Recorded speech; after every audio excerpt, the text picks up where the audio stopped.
Ladies and gentlemen, boys and girls, it's time to nerd fight! Step into the ring, it's time to brawl. Nerd fights, baby, we're geeking for all. Marvel, DC, Trek, and more. Fire. Pop culture battles, settle the score. Nerd fights, let's get loud. Nerd fights, yeah, for the geeky crowd. Nerd fights, hey, it's time to throw down. Bring your fandom, it's the hottest showdown.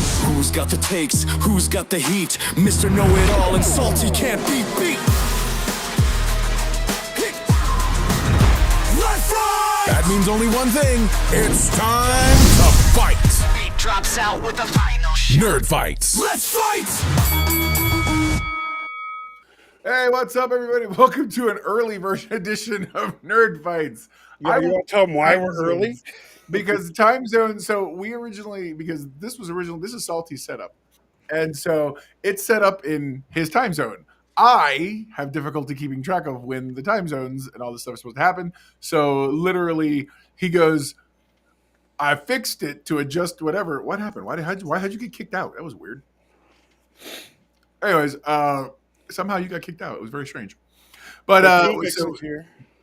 What was It's that? the time zone. Tuvix. Yeah, totally. Yeah, Tuvix is here. Everybody's here.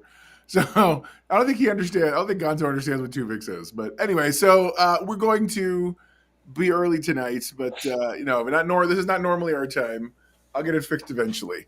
So because I forgot he set it for my time zone, and I should have just set it for the normal time, and it would have been fine. Because I'm having issues with time zones, mainly because in my day job I have to keep track of like 4 other time zones. It's kind of ridiculous. So, yeah. So yeah, He's like, they're specific in Eastern. I don't know where Salty thinks he is. This is right. I'm in the one in between. For real. In fact, I remember when I was a kid, every show that would come out, it would say, Wednesday night at 7 Central. It would always say, And what the hell it means. because it would be at like 8 on the East Coast, and then they'd adjust for time, so it would be at 8 on the West Coast. But then in the Mountain Time Zone, it would just be an hour earlier. That makes sense. Yeah.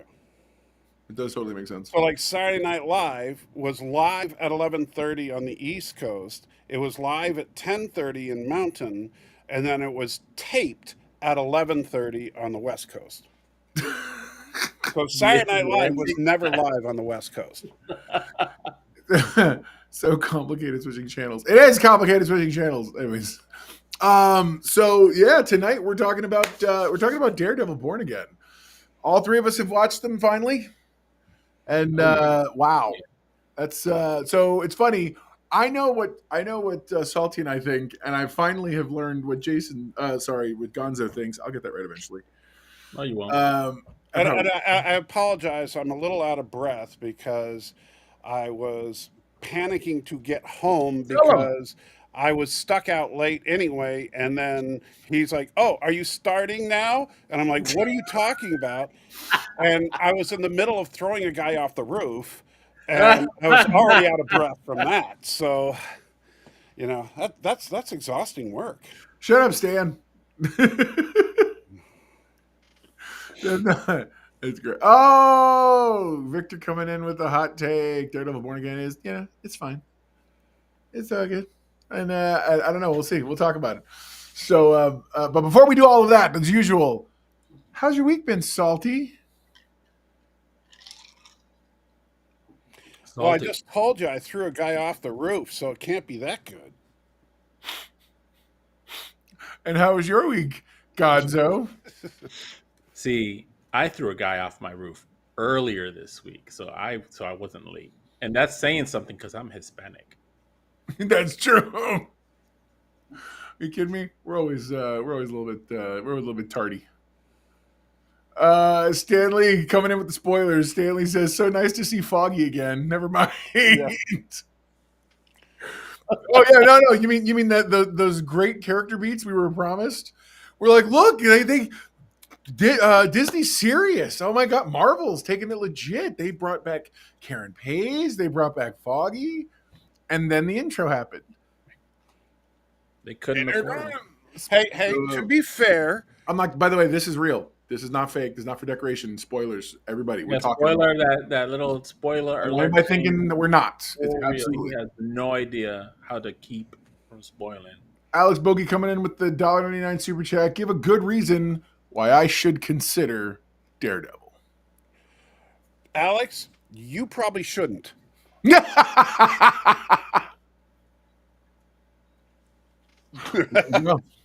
There you go. Was it the Stanley coming in asking? Is that the same bullseye? Yes. As the Well, Netflix the show. same meaning. As a It wasn't Netflix, Colin yeah. Farrell. You know, it was. Even though they did try to give allusions They to that teased with Colin the Farrell. fly and the paperclip thing, because that was that was from that Colin Farrell version. Yeah. Yeah. But yes, it was the same bullseye from the Netflix Daredevil series. Yeah, That is They correct, have not- sir. As far as I know, they have not recast any character that appeared in both the Netflix series and this show. They may have killed a few, but they didn't recast. But I got to say, what's the name of the guy that plays Foggy? Oh God. That was like the easy. His name is Foggy. 97. Yeah, That's all Foggy. it is. I have no idea who the actor's name is. His name is Foggy. He will Victor- always be Foggy. Victor coming in talking about the death of Foglectra. Yeah, definitely death of Foglectra show. Yeah. Thomas Potts with that. That's a tiny spoiler alert, especially on a phone. Good Lord. Okay, fine, hon. Is that better? Is that better? He's like, now it's perfect. Eldon Henson. That's his name.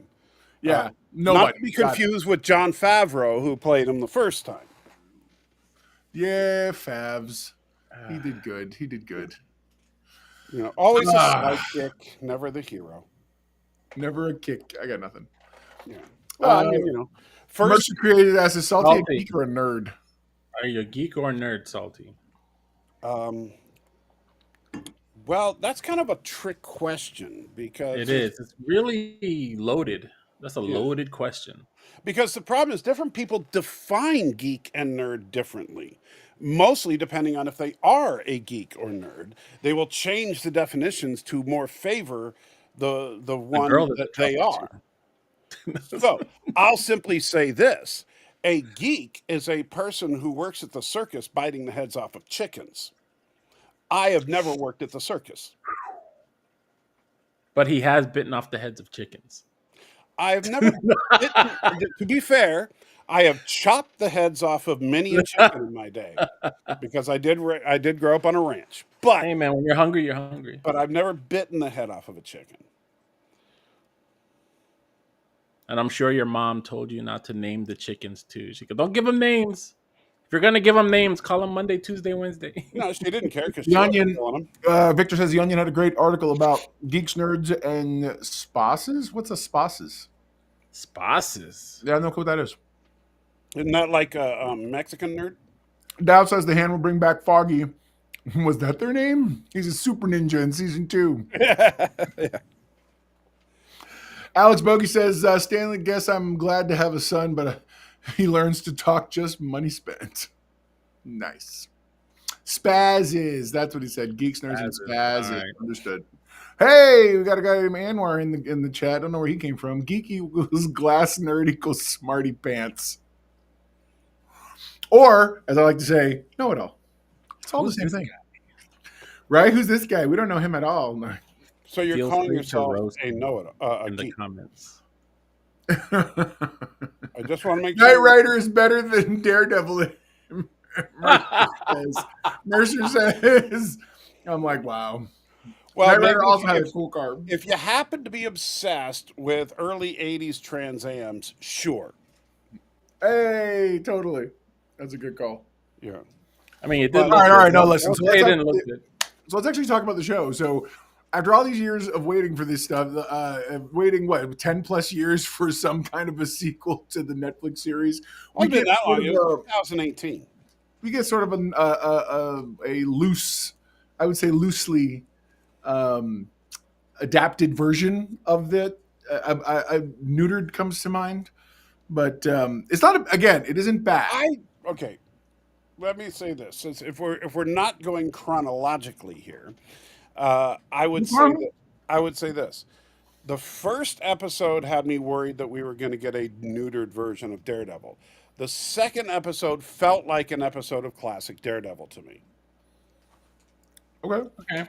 If you look Okay. at this, if you look I can at give this, you that. yeah, if you I look agree. at the setup in the second episode, that could have just as easily been the Punisher or or some other character that ended up at the wrong place at the wrong time and now needs a good lawyer.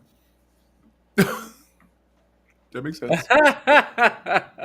And that's where Daredevil. But the thing is, Yeah. that's what the Daredevil series, the 3 seasons that were the stuff that was great about Daredevil was twofold: the visceral action and the courtroom drama. And it was an interesting hybrid of the two, which we'd never really seen before.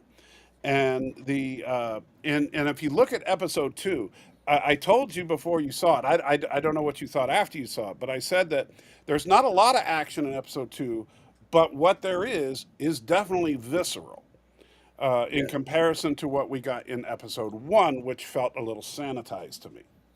I'll go with that. How? How well- did it feel sanitized? I'm going to tell you this. It did a little, but I still enjoyed it. So I'm tell not me. saying I couldn't enjoy it, but I mean, come on. Daredevil had like 35 knives sticking out of his chest and Yes. not one drop of blood. And it's like, he should have been in That's the morgue. the sanitization you're talking about. Victor says I really did. I did really love the letterbox effect when Matt is focusing on something. That was They kind went of a to cool this, new thing. Yeah. yeah, this like fisheye suddenly effect, and it was all curved around. And Yeah. I thought it was cool. Yeah, I was like, right on, man. Yeah. But yeah, I mean, because let's be real. Both Murdoch and Bullseye should have been in the morgue at the end of that fight. Well, remember, Yeah, but it's Daredevil. Daredevil's got like armor on his outfit. Yeah, you're telling me that not one knife. No. I'm sure they did, but they weren't like in. Remember, at least like let's say they were in 3 inches or so. 2 of those inches or 2.5 of those inches were. All right, into the Alex. armor. Alex, he says, have a good one. I hope in the future you can get working parents up to speed. Also, Alberta is interesting in being annexed by America. I know. I've been watching that all. I mean, I have friends in Canada who've been telling me stuff. It's really funny. Anyway, whatever. This isn't that show. Yeah. Bye. Thank you for the $5. Yeah. Love you, Alex. Oh my gosh, blood and F-bombs are usually the difference between R and PG-13. Stan says, "Thank you for that pointing it out." And there was an F-bomb, at least one that I noticed. I mean, does there have to be now? Karen. I mean, Karen dropped an Oh F-bomb. yeah, that's right. And in fact, I told when she said it, I said, I believe that is the first Disney produced Disney Plus show to feature an F-bomb. I mean, yeah, I could see that. That makes sense. And Is it's it? like, it's just, who would have thought we'd see the day that the Disney Channel would have someone drop the F-bomb, you know?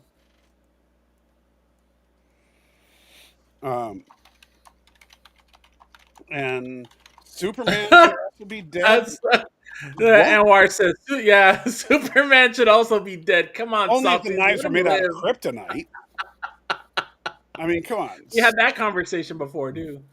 Superman is pretty much unkillable. Even, depending on which version of Superman, but even in the movies, it's like, oh no, you stabbed him with kryptonite. Oh, take out the blade. Oh, he's fine. He's fine. Yeah. Well, because as soon as that's like okay. So my only issue, He's like Wolverine without the kryptonite. my only issue with the Superman Returns movie with Brandon Routh or whatever. Oh, where he is lifts that a mountain of kryptonite. I'm like, are you supposed to be like quick before it weakens me? And I'm like, bro, a bullet of kryptonite weakens you. Okay, like you go near it and you're like, ooh, my stomach don't feel so good. And it's like what the heck, man? But anyway, I think my favorite part of that movie was the fact that you had Superman standing on an island made of kryptonite. And when does he freak out? When he gets stabbed with a kryptonite blade. true story. Listen, we're not going to talk about that stinking movie. Brandon Routh was robbed. He did the best he could with that movie. I'm not saying it was Brandon's fault. Listen, no. So yes, none of that. There's a lot of stuff that made that movie crap. Hey, and first of all, And I feel sorry for Brandon Routh because he Brandon deserved Routh at was least totally redeemed in the more Flash. movies. Victor points out that his issue with Superman Returns was that all the exciting scenes were Superman lifting things. That's pretty much all he does in that movie. Yeah. True story. No, it's real. Okay, so listen, let's actually get back onto the show. We're supposed to be talking about, which is Daredevil. Right, yeah. Well, we're not talking. I thought this was What's your? Superman You special. actually, I saw your video, by the way, Salty. It was very good. What? Tell me about your history here with the comic. I personally never knew that you were this much of a comic aficionado. You have a Daredevil #1? I do, bro. And so, is it in a vault? Is it in someplace special? Well, it is kind of a vault. I have a safe room in the house that's like tornado proof. Do you have it vacuum sealed and graded? It is not graded, actually. Okay, just curious. I would like it to be, but it costs a ton to grade. Yes, it does. Rare It books. does. I mean, unless Thank you're you, going to get Alex. it autographed, I wouldn't do it. Alex again with the $1.99 super chat. Yeah, and of course he's got to plug BitChute on his way out because he's a dick. But if you ever have a particularly rare comic book, yeah, we kind of do. Sorry, bro. Hold on. Yeah. This will get us back on task. Yeah. Mercer points out Salty dated Electra Nachos. I think Salty it's more like Salty dated Nachos. No, Mercer's saying he dated Electra. Because I would date just nachos. They are amazing. Nachos are like teeny tiny tacos. No, I got to disagree because I do not like nacho cheese. Now I will take some tortilla chips and He put does like melt some Electra cheddar and nacho mozzarella tacos. cheese over it. Hold on. Look at Stan Lee. Look who knows so much. Stan Lee's like, yeah, you don't grade unless you're trying to sell it. Well, I'm all for grading if you can afford to, but like I said, what they do is the grading companies charge you a percentage of the value of the book to grade them. And so if you have a book that's worth $10,000, you're going to pay a couple of grand. As the words were coming out of your mouth, Stan typed this message. So just so you know, he totally agrees with you. Yeah. Oh, or as Victor, again, Victor's like the fourth host here. Do you even grade, bro? Do you even grade, bro? No, I do not, because I have no intention in selling my books. I don't either. They're gonna go to my daughter when I die. So Salty, did they bring back Elodie Young as Electra? Did they use Evanescence? So you joke. She's actually, I think she has. There's been rumor that she is going to reprise her role. It could just be a flashback. I don't know. right. But she's going to we know reprise it. that at least one or two Defenders are going to show up. So We do. That we do know. anyway, so overall, I enjoyed it. I enjoyed it. I just have some nitpicks. yeah. Well, okay. So the Donald Trump parallels obviously were. Oh my God! Can I tell you? Yeah. I said the same thing, Mrs. Know-It-All, but then I had to remember this was clearly done before, but obviously they knew it was coming. The other thing is Fisk is Fisk, but the minute I thought it was when Gandolfini Jr. says, "Yeah, that's right. You're gonna go kick their ass or whatever," and I was like, "Okay, that's a very classic New York type sentiment for some." I was like, "Okay, I get it." And then Dan Merle said the same thing, and so did one of the other reviewers I watch. What is possible, and who knows? We'll never know. But one thing that is possible is that some of that stuff was done in ADR after the election, but we don't know. But what we do know is that it does seem like an interesting set of coincidences about Fisk and Trump. Yes, I was gonna say that, but I wasn't. Did I tell you when he's in the diner and he goes, "I really want to make New York." I literally said out loud, "Great again." Great again. Yeah. Like I was finishing a sentence, and then he goes, They were "Safe." really crying. He said, "Safe," and I was like, "Oh, you bums!" They knew what they were doing. They knew what they were doing. By the way, let me say this: as far as I'm the first to give Ben Affleck's Daredevil some shade, because compared to Cox's Daredevil, there's no comparison. However, that being said, watch the director's cut if you haven't seen it. It is so much better. That's hilarious, by the way, because he's dead right. That was the one thing you pointed out about this thing was how did they forgive Fisk? Yeah, they just kind of forgot. He's just, because I'm sorry, the whole premise of Daredevil was that Fisk was the bad guy, was a criminal, whatever else, and eventually got caught. Right. And so somehow he's running for mayor. But and interestingly enough, and think about, and I know this is absolute coincidence, but it's just kind of funny. What was his front business? Real estate.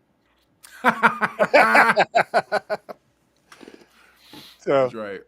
and he had a foreign wife who it was rumored that they were having problems. I mean, there were many things. I saw that, and I chose to ignore it because it's Hollywood. And they're pieces of shit. Oh. The thing is, I honestly, I can't wait till I make the biggest freaking award. Collect my freaking Oscar award for best writer or whatever, and then just say fuck all of you. All you can kiss my ass. All right, everybody, welcome to the Real Gonzo. Do like a Jarvis. I see you're comfortable now. I see Gonzo's comfortable these days. Is that what I'm feeling? By the way, I see Alex is now back, even though he left, but he's back. Oh, here we go. Alex Bogey with the $1.99 super chat. Alberta wants to join. Thank you, President Trump. I hear you, brother. I'm like, look here, man. All I know is Canadians. I love me some Canadians. Some of my closest friends are Canadians, so I'm like, let's go. Oh, yeah. But the funniest thing for me was when I saw the ad. There was an ad that ran, I think it was during the Super Bowl, and it was for Ottawa. And it's like, or was it Ottawa or Ontario? What? It wasn't. It was Ontario. It was Ontario.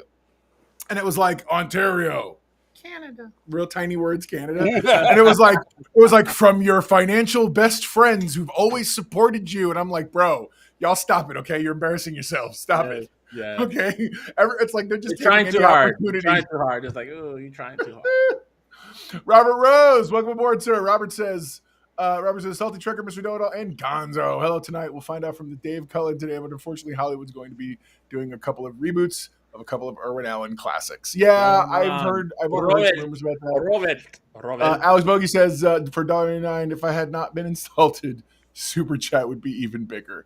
Alex, I'm all about, bro, I have love. When I say brother, I mean it. What's insulted? Bro, who insulted Who insulted him? That's what I Probably want. Salty. Salty always insults people. Look at his face. He's like, why you put me out there, man? Victor says we're what the insult was, but whatever. You're good. Oh yeah, you should know by now. Your people don't need a reason. Alex, I think Alex is just insulted because I'm here. I think that's what it is. What'd you say, Guns? I said I insult everybody. Oh, okay. So if I insulted you, you should feel welcome. Well, if I leave you alone, that's when I don't like kind of an insulting episode. Which one? Tuvix. Oh, he doesn't know. He's not that kind of a Star Trek fan. Seriously. Yeah, but you know what? You're going to watch Tuvix one day, and you're going to die laughing at it. Because you're going to get the joke then. You're going to totally get the joke. Yeah. Anyway, so okay, so give me your thoughts. My first issue I have is the bait and switch of Karen Page and Foggy. Now, I get it, but at the same time, and I think what I hated was all of a sudden they introduced replacements, and I'm like, what? But what was wrong with the old models? They weren't. Like, they were white.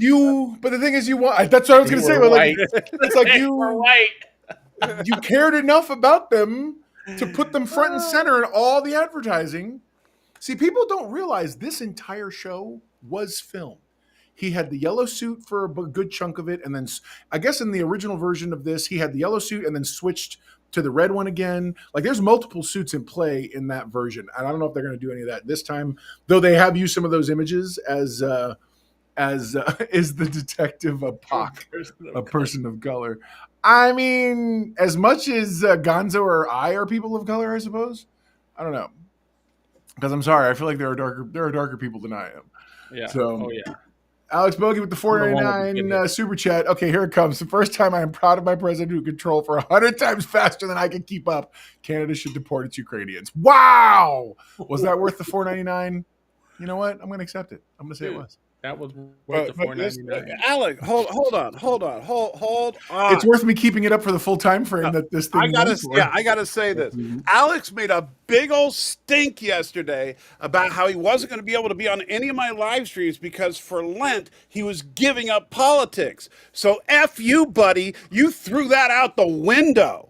I don't want to hear anything from you ever again complaining about my talking about politics. I was, now I didn't make it to my live stream today, but I was going to purposely abstain from politics just for you, and you're the one bringing it up. All right, so now we're trying to talk about Daredevil. Get us back on task. Here we go. Anwar asked the question: How is this going to fit into the larger MCU? That's actually a very good question. So they did make a few aspersions, like you have Fisk mentioning masked vigilantes, including people dressed like spiders. There is Stanley pointed out earlier in the comments the giant pothole in the middle of the highway. He probably looks like it was from one of Spider-Man's encounters. Like it looks, or like one of the bombs from Green Goblin.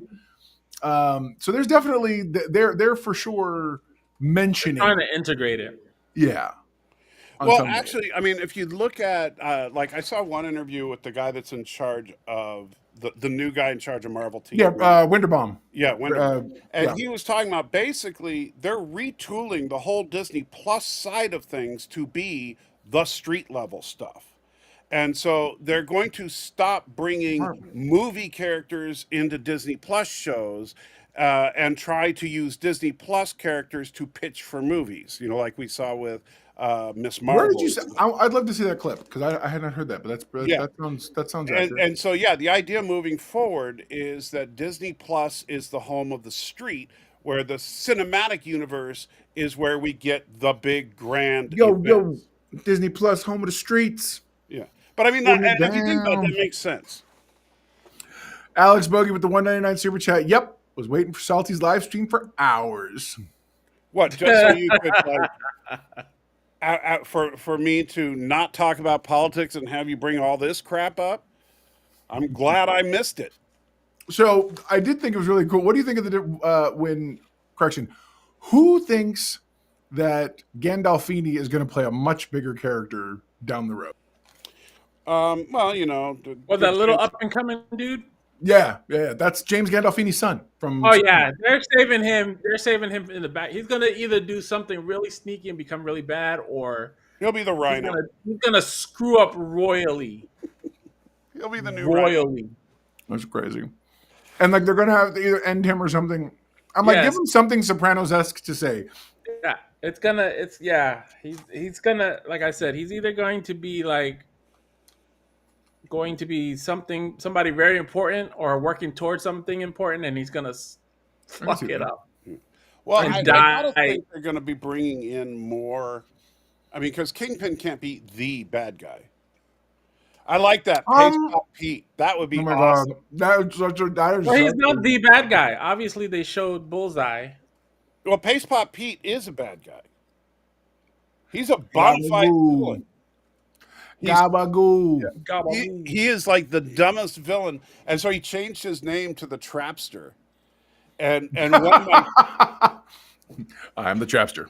Yeah, because he was called Pace Pop Pete because he literally had a backpack full of glue and guns that would shoot it, and he would, and so it was paste that he would shoot you to get you stuck, and so Pace Pop Pete, and so so then he changed his name to the Trapster. And he made the mistake of, once he became the Trapster, of trying to break into the Fantastic Four's headquarters. And let's just say that didn't go well for him.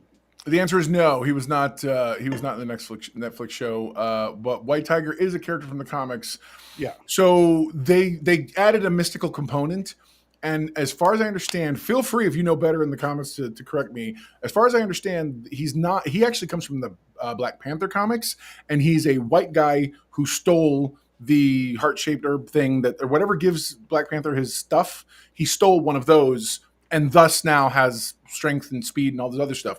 This whole idea of a mystic magic stone that's a new MCU TV thing, which I'm fine with. I'm fine with that. Yeah, and White Tiger is actually several characters from the comic. Yes. Yeah. Is there a Hector- woman white tiger too? Yeah. Yeah, Currently, I think Hector is currently. one of them, but yeah, there were. He was in Heroes for Hire, apparently. Yeah. But that's the second white tiger, who was a woman of East Indian descent. Yeah. And then I there's am the white tiger. yeah, and then there's Casper Cole, who is Jewish, Bibbidi-bobbidi. who is like Jewish Mitch's and Marvel. black. Marvel. Hold on, wait. What? Casper Cole, the third white tiger, is Jewish and black. Make him gay. You got the trifecta. Yeah. Well, then You got there's all three.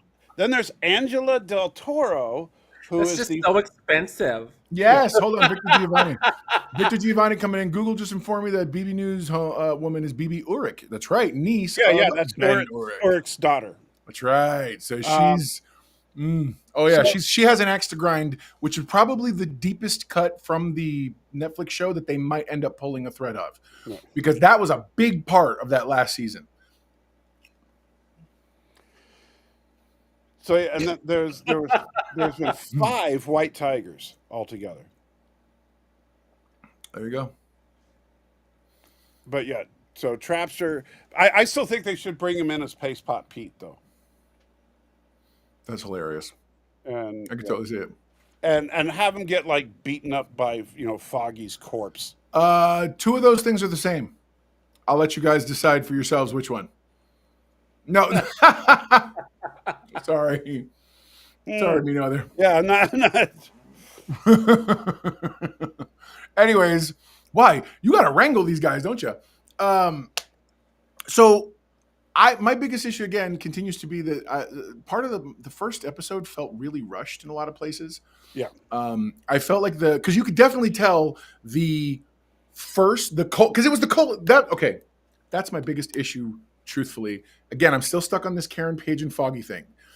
The fact is that these characters they sold us on were going to be in the show, which I thought was a bait and switch, hardcore. But can I We say one only thing? got them for the cold open before the intro. Okay, Really? So let me point one thing out to you. Well, technically 2 things. Okay.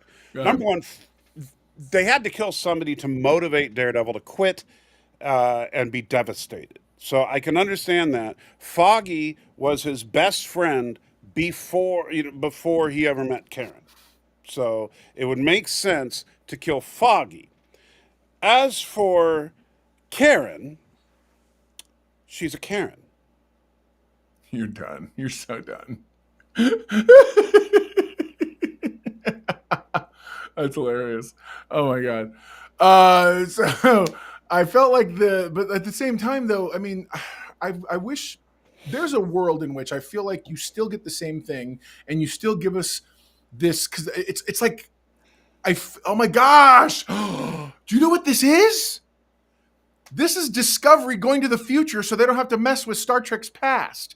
This is any number of, this is the Acolyte saying we're going to go 300 years in the past because we don't want to mess with stuff that exists. We're going to get rid of these. We're going to show you these. Look, don't you like these characters you missed? That's great. We're going to now get rid of them.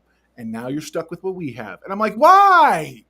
So, well, except at least, I mean, because the main characters are still Daredevil and Fisk, and that hasn't changed. Well, no, that has changed because Fisk was not one of the main characters in previous seasons. He was just. But I like villain. the idea of this being like a double-handed show. Yeah, that we're going to be basically following the story of 2 people through this series. See, I feel like there's a world in which you could have easily said, because here's the thing, unless I don't know what else is coming, and I hope it's going to be impressive. Because my problem is, I felt like they should have. You want to kill? You want to shoot him? Fine. Shoot him. In fact, do the cold open exactly the way it went down. But rather than him dying, you have them barely rushing. You don't know what's going to happen. He's being rushed to the emergency room. Then you come back from the intro, and now you have Foggy in some sort of a vegetative coma. They've already said, and the whole time Matt's trying to use his own ideas of his own abilities to try to see if there's anything there. So now he has his own personal confessional. So the whole season he keeps coming back, trying to make sense of all of this, because now Foggy's the ultimate sacrifice in this lifestyle he had chosen. Meanwhile, you got that tension with Karen the whole time. And what you do is you wait till you get it to the end, make him somehow the power of attorney, no pun intended, where he's the one who has to ultimately make the decision to turn off Foggy's ventilator or whatever. And so the whole season is him amidst going through the fight and stuff that we have. So I'm not even getting into that. But this story with them, they don't have to be there front and center the whole time. You can begin to introduce these new people because Karen is constantly dealing with her own stuff, especially if we're going to get Frank Castle. That would have been the perfect place because she could be like, she runs into him and maybe she's looking for something he can't give, which is any kind of emotional support whatsoever. So now you get that pathos of her having to try to figure out whether or not she genuinely is holding Matt responsible or not. And then Matt the whole time is like, is this real? Is this right? He hasn't turned back to God yet. So then what you have is at some point he does go to like the Catholic Church trying to make a deal with God.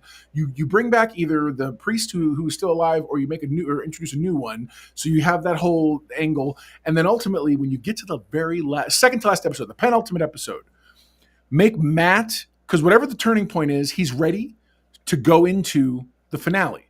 So what you do is you set up that he comes to terms with, okay, I'm ready to let Foggy go. But he doesn't tell Karen because she's been keeping herself away the whole time. He's by himself when he makes that decision and the doctors do it. She shows up when it's done, and that's why she decides to leave. Now you have given us closure on these characters, but you maintain the tragedy of this entire story, of the entire Daredevil story. You get to, and it just I feel like it would have been a better transition. And now you go to season 2, a year later, you bring in, he's got a whole thing, and you're good to go with whatever the plot and the whole now. And also, the Fisk election stuff should be the whole season. It should have been 45 minutes from decision to him being the mayor. It's done. And I'm like, what? Now you have room to play with the whole season long, what his arc is and understanding him and Vanessa, which they're going to do probably some of that anyway. But I don't know. I just feel like it would have worked really, really well. Gentlemen? Well, that was a lot. Stan Lee says that was done in the comics already. What? That Bullseye was in a hospital bed and an entire issue, and Daredevil was talking to him.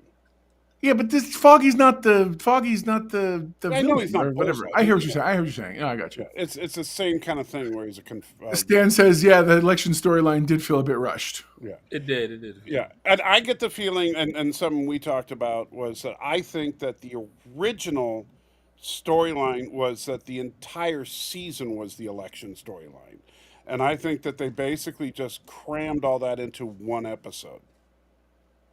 Yeah, I could see that.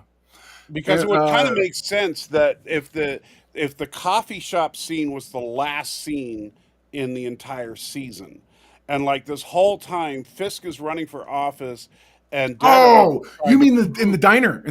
Yeah, and the conversation should be the whole time. The conversation should be Fisk saying to he's trying to tell him, I'm going to change. Things are different, and dudes are telling him, I'm putting the mask back on. I got my eye on you. And like really like I feel like you have them both going in different directions, right, which only solidifies their stuff. That's a good call, sir. I love that. But that I think would make more sense. But maybe they felt it was too politicized at that point. Yeah, it could have been. Amar McSwain asked, for all the three of you, what is your favorite moment in the series? Go in the Daredevil series, I assume he means, regardless, not just this one, but like overall. In the whole Daredevil series, or in just these 2 episodes that just. Well, because technically, Born Again is a different series than the 3 seasons of Daredevil.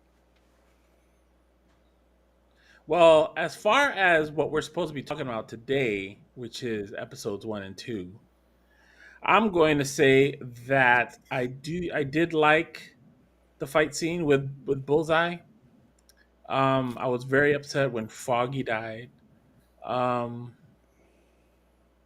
way you totally dismantled it, and saying that, yeah, it was a teaser to get rid of them, which I'm not happy about because I would really love to have seen them throughout the whole season. Sure. But I did like the fight scene, especially when they were there. There was not a cutaway when Bullseye and Daredevil was fighting in the bar with the Yeah. green smoke that was all around. Oh, yeah. That Purposely, was it's like great. it gets hard to see, and then Yes, back, and but then the they camera close the didn't doors. cut away. It was just Right. all from They pull back, a back shot. Yeah, and then they close it the didn't doors, cut and the away. It cops. was all one fight scene. It was great. Which, I don't know. The whole time with a bunch of the throwing knives. What Salty said, I was like, dude, just grab the freaking knives off yourself and start stabbing them with it.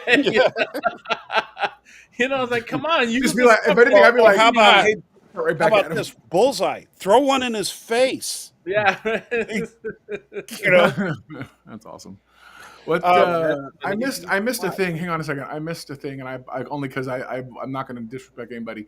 Alex with the $1.99 super chat. We need a break from elections. Unite around the winner. I agree. Matt Murdock needs us to unite. Or no, I'm sorry. Kingpin needs us to unite around him. Absolutely. I feel like Kingpin is going to make from Daredevil too. I feel like Kingpin's going to make a genuine. How many times are we going to do the dangling modifier joke? Come on, guys. Yeah, I know. Every single. So I feel like they're going to try sincerely to show Fisk trying, but even the second episode when he talks to the commissioner.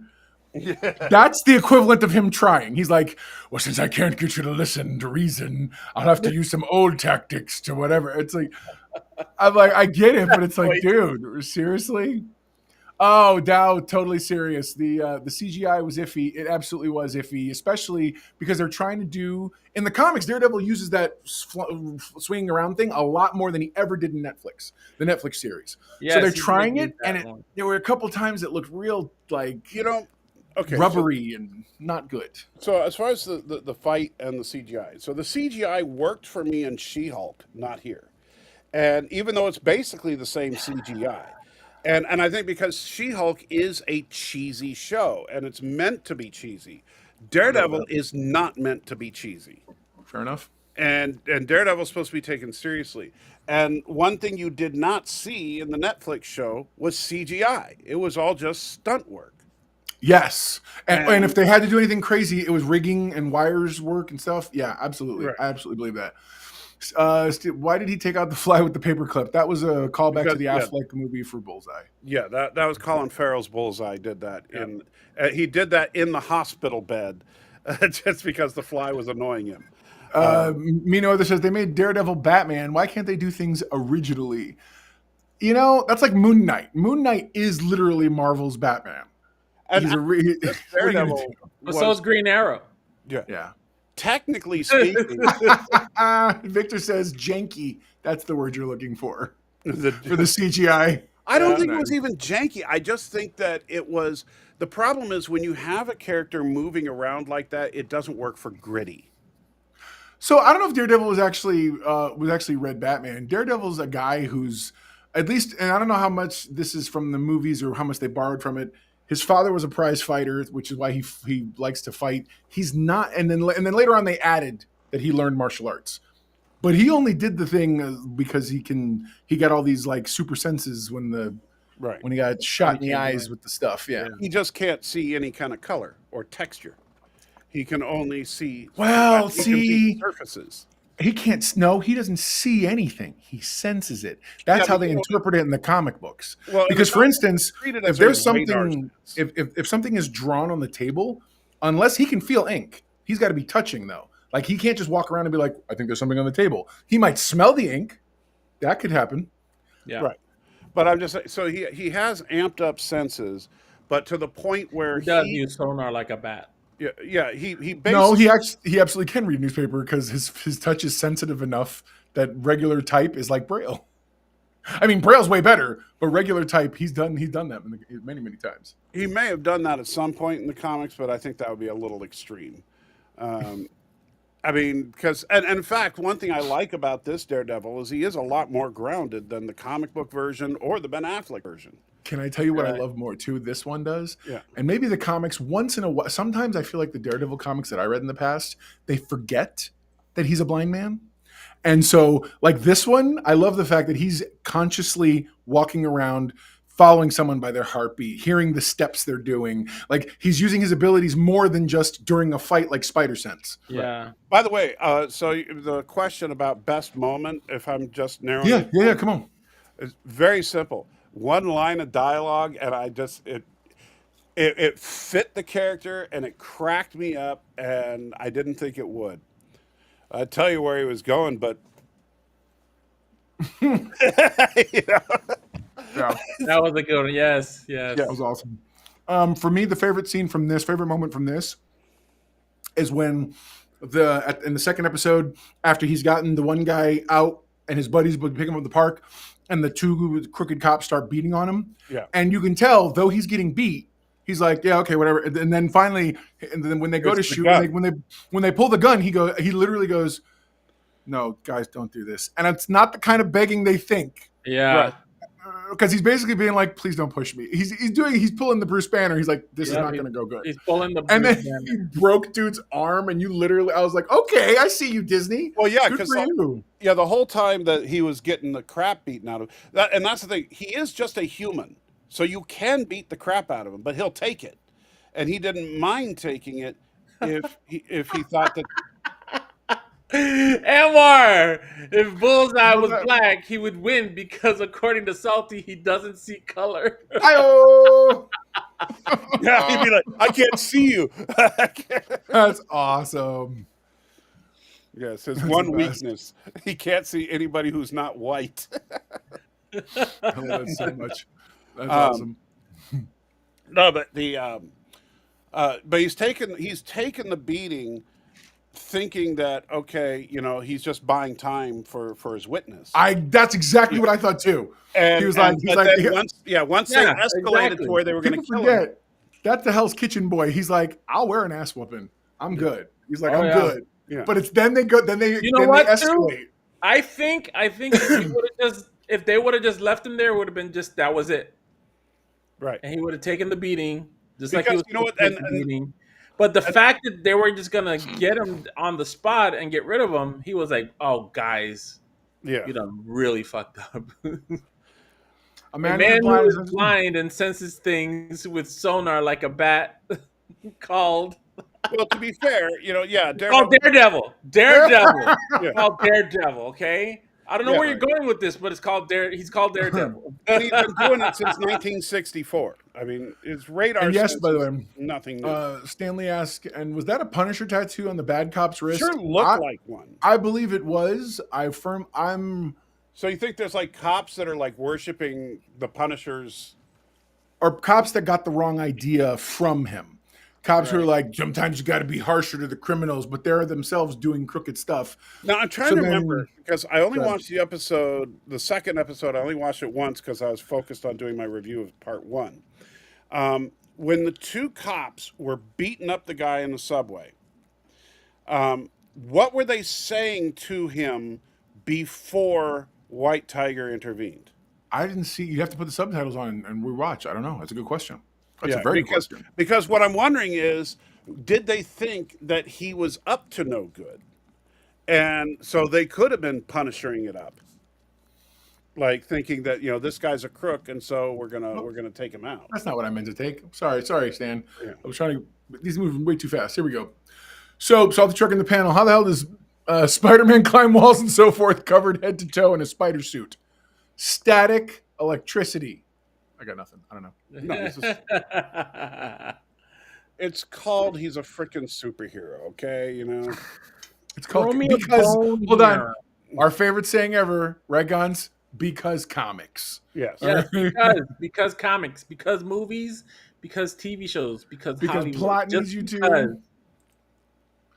So he's no Ben Affleck Daredevil? No, sir, he is not. Absolutely not. Can I tell you something? I really Is genuinely Daredevil. I think he is. when I look at Affleck's Daredevil compared to this one's far superior. Not I don't mean just the way I mean the way he portrays a blind person who's doing the thing. I believe he was a blind guy who did the things. And I love when he does stuff in the dark, because why would a blind person have lights on? We do that in movies all the time. we're constantly having blind people turning lights on and all kinds of nonsense. And it's like, why? They would live their lives the Without same it. way. Yeah, Their exactly. electric bill would be very low. Because why? There's no need to. No, and I do love. I love the fact that he knows certain, like he does all the things. It's Yeah. not, and it's not even about like keeping appearances. He does the things, like the fact that he holds people's arm as he's walking and stuff like that. I think that's very cool. Yeah. I don't speak Spanish. I love this. Victor Giovanni says, "I'd love to go back in time and tell all the Golden and Silver Age comic creators that decades later, grown adults would be arguing over the logic of their stories." Let me tell you why I love this comment. Those guys would often use pseudonyms because they were like, I am a real writer. This is embarrassing work. I'm drawing kiddie books. And they were like, but it paid the bills. And they were like, I hope nobody ever asks what I do. Stan Lee, for years coming up, was ashamed of what he did before he became the publisher and really kind of went all in. But like, he wanted to write the great American novel. It was just like not that. Ended up was like, well, I'm gonna write comics, and that's it. So, yeah, man, kind of crazy. Excelsior. It's what he was, totally. So anyways, so that first fight scene, and then when he started kicking the crap out of Bullseye on the roof while Foggy was dying, it was relentless. I was upset that Foggy was dying, and I was a little bit of emotional. So I'm gonna tell you what, I didn't. Go ahead. I couldn't stand it. I loved how he was.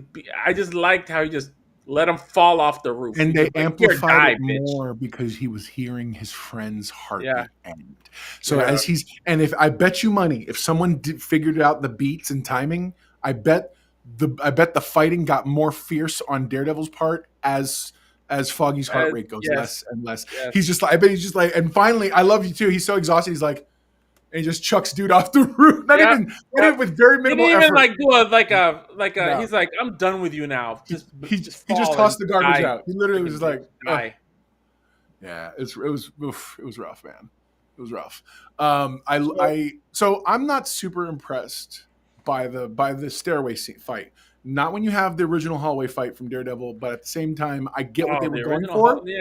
But I get what they were going for, and I like the fact that they were like, we got to come out the gate and let people know they're going to get something like this. Now, that being said, the second episode, I found that episode far more engaging because I looked over at Mrs. Know-It-All when we were watching, and I said, this show knows that it lives in a legal procedural world.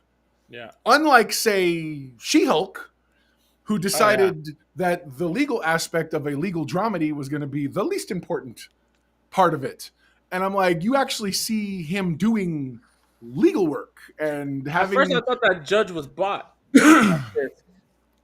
Yeah, me too. Or not Fisk. I was like, really? Really? He's just gonna give him just no bail? You know, it's like, what is this? Well, know? but then again, is he bought? He's a cop killer. That's why. Yeah, I know. I got that. Yeah. Because whenever he granted him that, the not disclosing that he was a white tiger, then I was like, oh, okay. Well, because I love the fact that showed me, okay, the judge still has to be a judge. No, he's not going to give him bail because he's like, you know what? No, this guy killed a cop. No.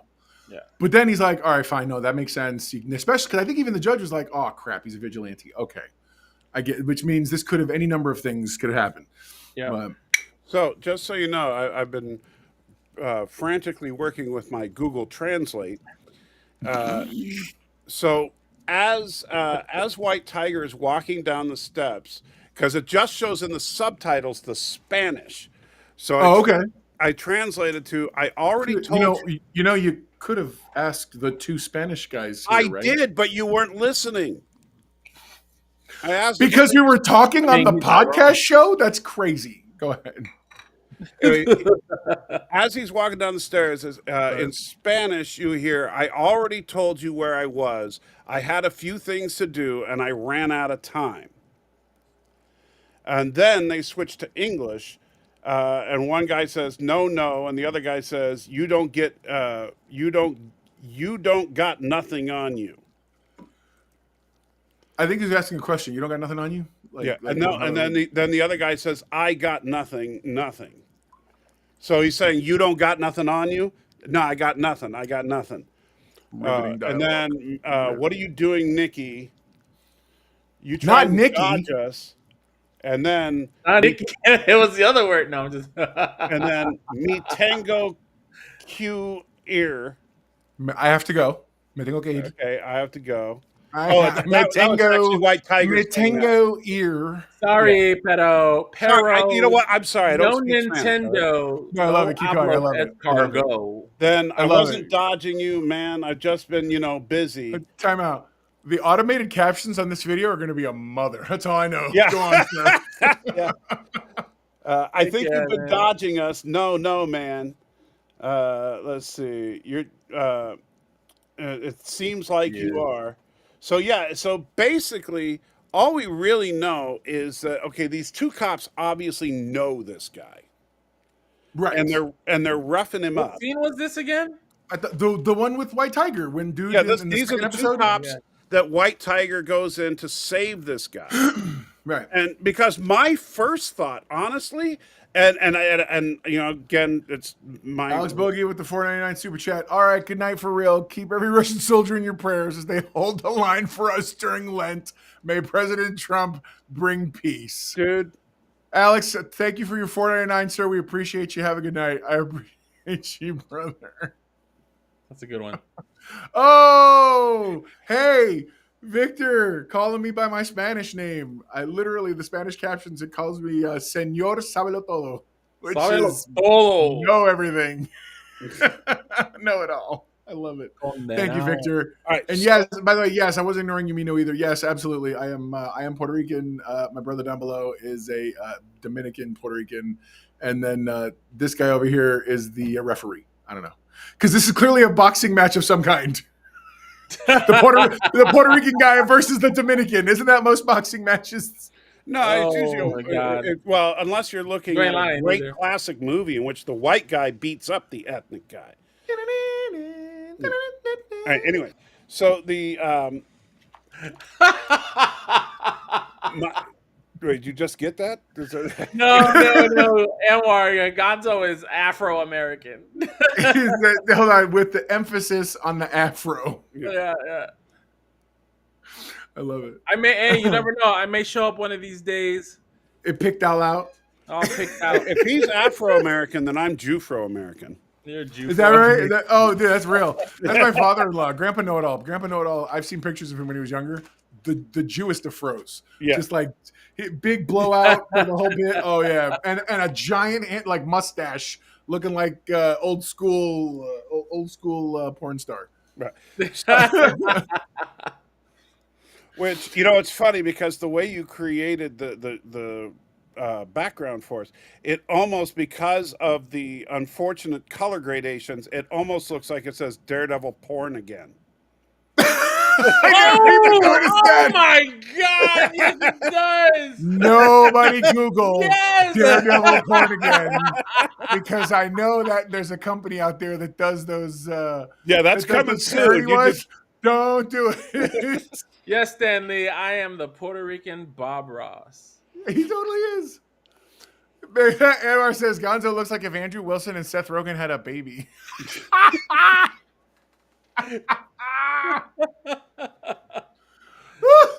Hold on.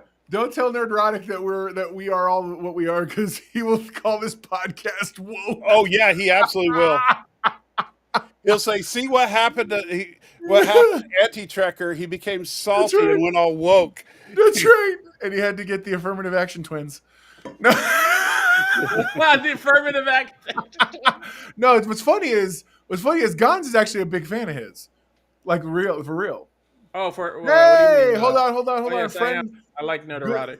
Good friend of the show who we love. The guy who used to sit in this great chair. The Dark Knight. We love you, buddy. How are you? Hope everything's good. He said, I really enjoyed the first 2 episodes. We did too. I did too. Enjoyed the first 2 episodes. Are you giving voices again? I really am. Trying to do the Batman. I don't know how good that worked out. And FYI, Doomcock loved Born Again. What? Good for him. Really? I know. Hold on. You mean guess we caught the wokeisms of it that he missed? Oh no. Oh, Doomcock's sliding, man. That's a problem. Oh my God. A Jew anti-trucker, a anti-trucker, Jamaican, and a Spanish. He would mention woke. That's awesome. But anyway, so I was going to say, I thought that the whole subway scene, my initial guess was that they were intentionally trying to trap vigilantes, that they were trying to set up situations for vigilantes to jump in. Did you think that right away? That was my first thought. Yeah. Really? Wow. Like somehow it was a cop sting. That just went basically, right over because my why head would two until cops afterwards. just be roughing up some guy in plain clothes? Yeah, Right? good call. And so I was thinking, so they're trying to, all three of them are cops, and they're looking to catch someone, and then the one guy accidentally dies. Because he went to jump dude but the minute they were fighting on that, I was like, oh, someone's dying. That was going to happen. Someone's getting chucked into the train. I didn't think it was gonna be like that. Like it shocked the daylights out of me. I was like, all of a sudden, I jumped. Both me and Mrs. Know-It-All went, oh. Although, okay, can somebody explain to me why the hell apparently, at least in the movie world, subway trains never stop at stations? Yes, I was thinking about that too. Actually, it's going like 80 miles an hour through the station. I was thinking about how fast it was going. Bro, that train was hauling butt. I live in New York. They don't fly by that fast, especially at the stations. You know, maybe between in the tunnels, but when they're going through the actual on ramps, no. They don't. I mean, it makes for a great shot in the movie, but it's like, yes, because Hollywood. Yeah. Because Hollywood, because movies. That's exactly right. And nobody in the exactly. You know, nobody in a New York subway station is real. Nobody in the. Well, you know, although granted, like there's a. Did you ever see the Tommy Lee Jones movie, The Hunted? Yeah, totally. Okay, Stanley, real quick, asked, are they ever completely empty? Yes, Stan. They are sometimes completely empty. Sometimes they are completely empty. Yes. 3 in the morning. 3 o'clock in the morning. Yeah, I was gonna say, and usually it's because the cops have moved the homeless people out, and those guys just moved up to the park. Right. In the winter, it's full. So The Hunted, The Hunted is filmed in Portland, Oregon, and there's a scene. Oh, right. And there's a scene that takes place on Portland's light rail, and which Tommy Lee Jones and the bad guy are like chasing each other around a train as it's crossing a bridge. And the sequence is probably about 2 or 3 minutes long as the train is going probably about 50, 60 miles an hour across this bridge.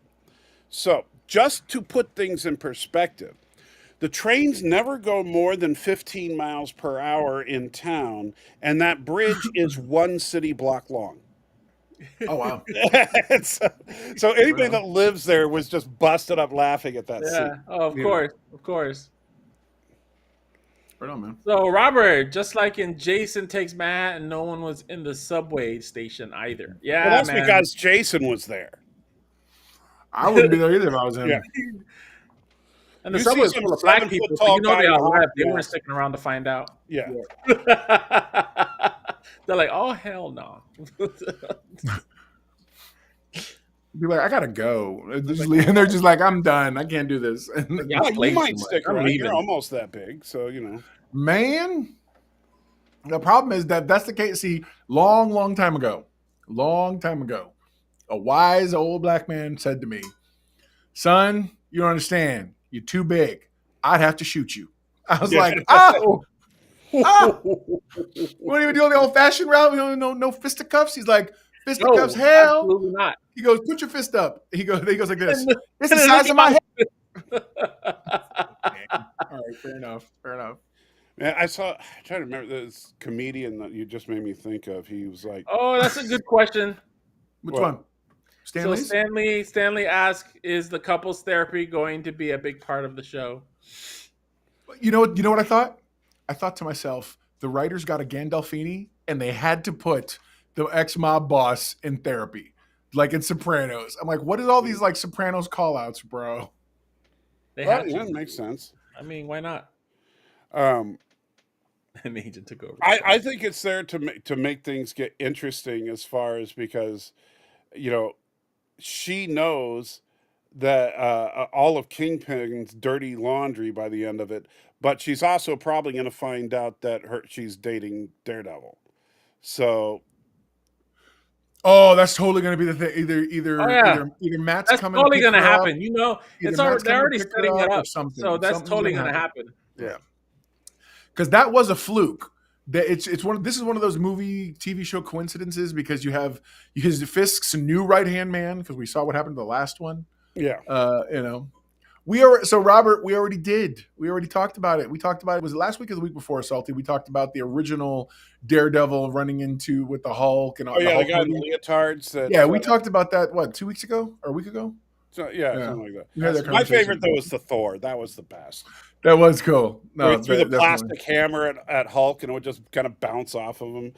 And you never thought there was anything impressive about it because it looked like a plastic toy hammer. You know, so But they would always add the like metal hitting like sound effects that just Yes. didn't quite go with it. kind of like when Wolverine in the first X-Men movie was in the cage and you know he'd punch and you hear metal clanking. Like if his bones actually made clanking sounds like that, the guy he was fighting would have been shattered on the first impact. Oh. Yeah, that's real. No, that's legit. That's Yeah. legit. So is anybody? And I'm looking forward to seeing Bernthal too as the Punisher. Me too. I was a big fan of his Punisher, though I Oh, thought but Punisher he's season, going to come out as gay. I think he was the best one out of all the Punishers. yeah, but I feel I like think Punisher he's the season best one. The Punisher one season one after was the him- weakest. Huh? Punisher season one was the weakest. They spent Yes. so much time with him in this like weird PTSD former Yes, veteran they moment, did. and I'm like, can we just get to him doing Punishering Yes. and being that guy? He needed to do punishing stuff.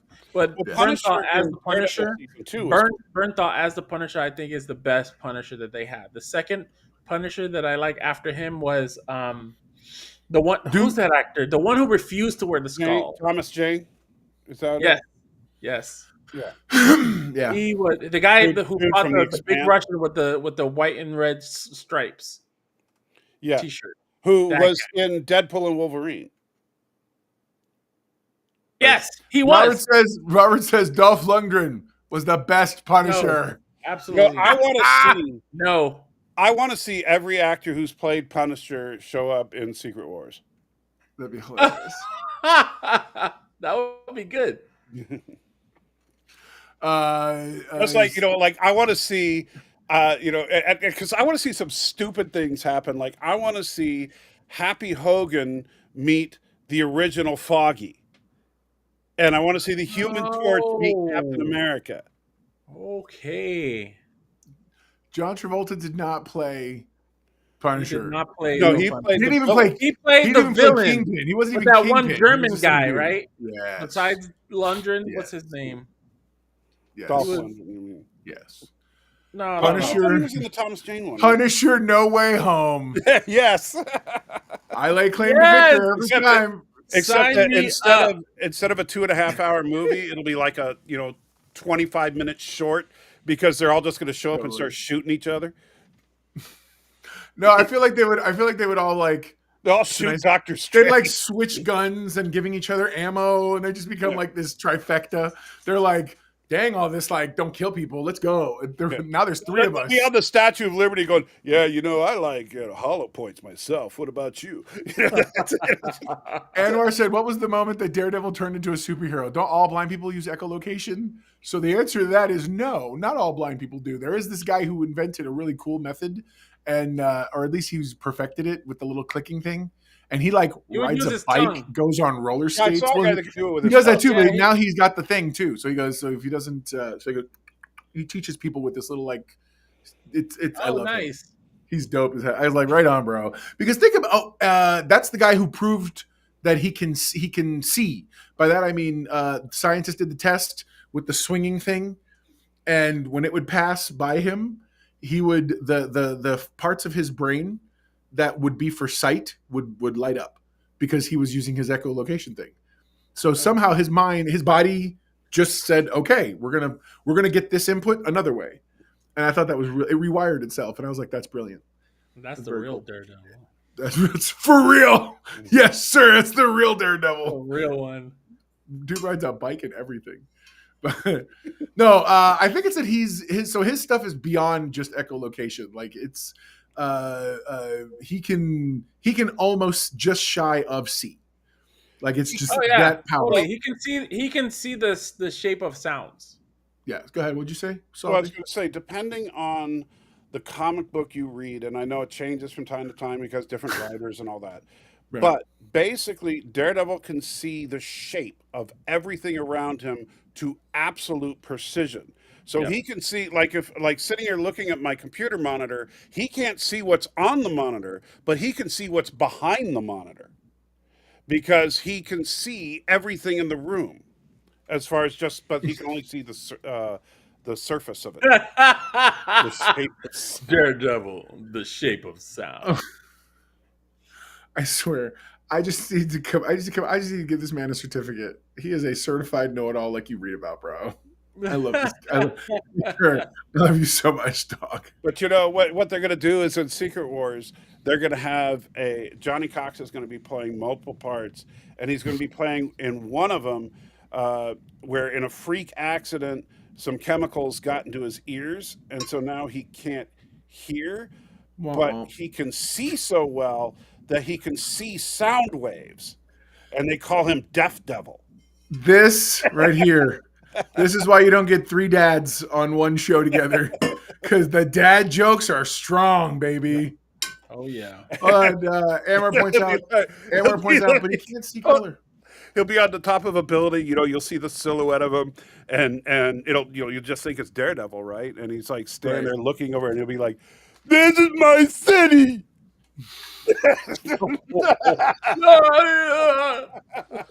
Adrian, that's awesome. Oh, I love it so much. That's the best. All right, so what is it? Yikes! Yeah, bro, no, real. That's real. That's so real. So, all right. So overall, what are your takeaways, or were you impressed by the first two episodes? Salty, you go first. I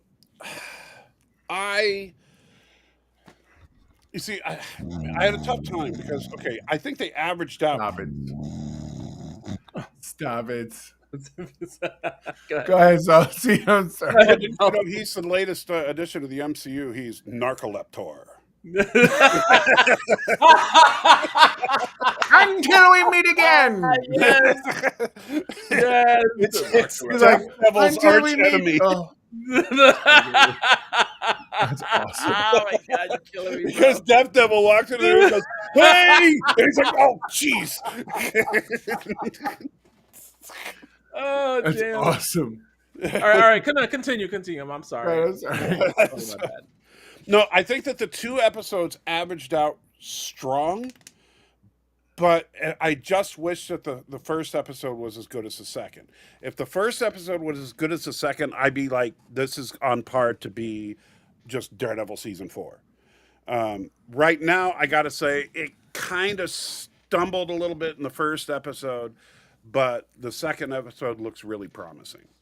I kind of want to start keeping track of the lawyers in Matt's or the other paralegals in Matt's office to see just how often the actors or actresses swap out. Like there's totally different people because they keep having people just walking around desks in the background. And I'm like, are you telling me Matt was always capable of this? And he just he was slumming it for no reason? No, yes, because and actually, even though they don't come out and say it, but it's simple. His priority was daredeviling. Daredeviling. I love it. Daredeviling. Yes. Okay. As opposed to deaf deviling. No, I hear you. Yeah.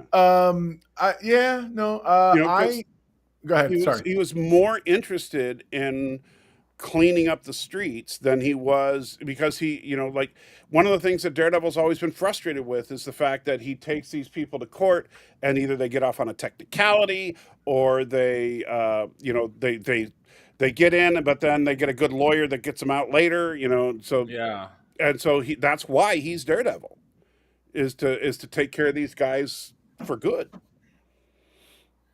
So I just threw the dog's toy because the dog's hanging out here, and the dog looked at it, and went like, "What are you doing?" I said, he looked at me like I was stupid. He's just sitting here. He's like, "No, I'm not He's leaving." like, really Yeah. gonna do that right now. I was like, no. But Go ahead. your dog fell into a vat of chemicals and now is Dog Devil. He can see really. The camera points up at the top of the building. There's just a dog just sitting there going, "What?" Stanley coming in with the logic. You can't be a high-priced lawyer if you're missing days to heal from a fight with the Punisher. Yeah. I mean, True story. He's not wrong. You just see him like showing the court. Just a minute, Your Honor. Let me put the knives For out. real. Yeah. So Well, for and that's me- why I thought to myself, when he got punched by the cop, I thought to myself, oh, he's going back to old school where he's going to work with shiners on, and like he's going to go into court and be like, "Sorry, Your Honor, I got jacked up by that guy." Anyway, go on. I'm sorry. Go ahead, that Gonzo. guy. Go ahead, Gonzo. What'd you say?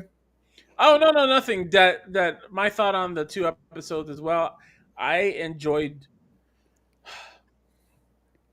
both of them very much so. Yes, I agree with the little quirks that happened that you guys disagree with in the episode, but for me, I don't know, maybe because I was working at the same time as watching it, I was able to look past all that and just enjoy the show. And like I said, my favorite parts was them fighting in the bar.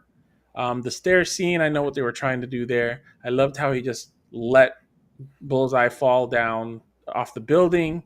I couldn't stand that they took Paige and Foggy away. And even in the intro, did you see in the intro where it shows, Nelson, Murdoch, and Paige and the tablet, and the tablet just breaking apart? Yeah, That was in the intro, so I was like, okay, so they're saying that that's all done, I saw that too. I did see that. Yeah, and I was like, son of a bitch. And so, and then the whole build up with in episode 2, where he was coming, where you can tell he was very satisfied that he got to beat the shit out of those cops. he was But like, he was angry at he himself. hadn't At let the that same out in a time. long time. He was like, yeah, you could tell he felt good, but at the same time, he was like, fuck, this is not what I wanted to do. I got the Ah! feeling that he was angry because Kingpin was right. I'll go with that. I absolutely think the same thing. Yeah. And so Yeah. I enjoyed both of them. I did like. I just remembered one more than I remember 2.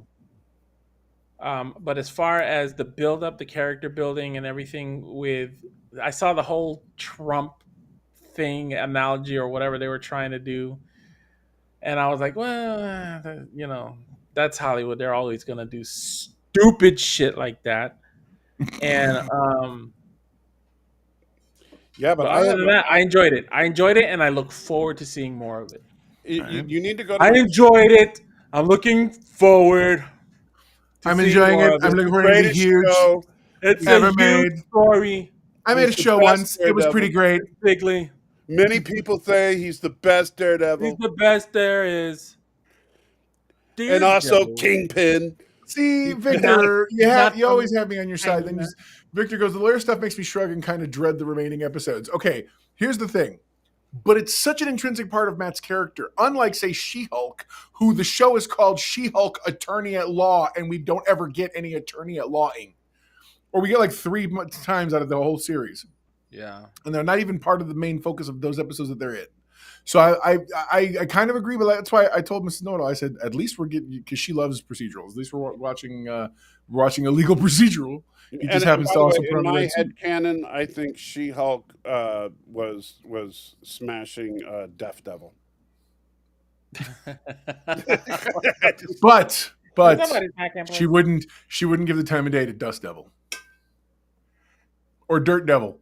Because she's not that kind of woman. That's what she really needs to be handling, is that damn. She's got a Roomba for that. Okay. No, isn't Roomba another hero? For real. I love that so much. So what about you? What about you, Mr. Know-It-All? I'm not gonna. I'm gonna Just the reserve two judgment to the episodes. third Just the two episode. Just episodes. I know. Second episode I liked a lot better. I felt like the story was getting like they sold me on the new cast in the second episode. The first one I was too bitter and a little butthurt because like the people you sold me on suddenly we're gonna walk them out. And here's the new people. Ignore That the was fact kind of a that robbery. That was robbery. it was Hey, very but all the highway. kids love the blackies nowadays. Wow. Yeah. So listen.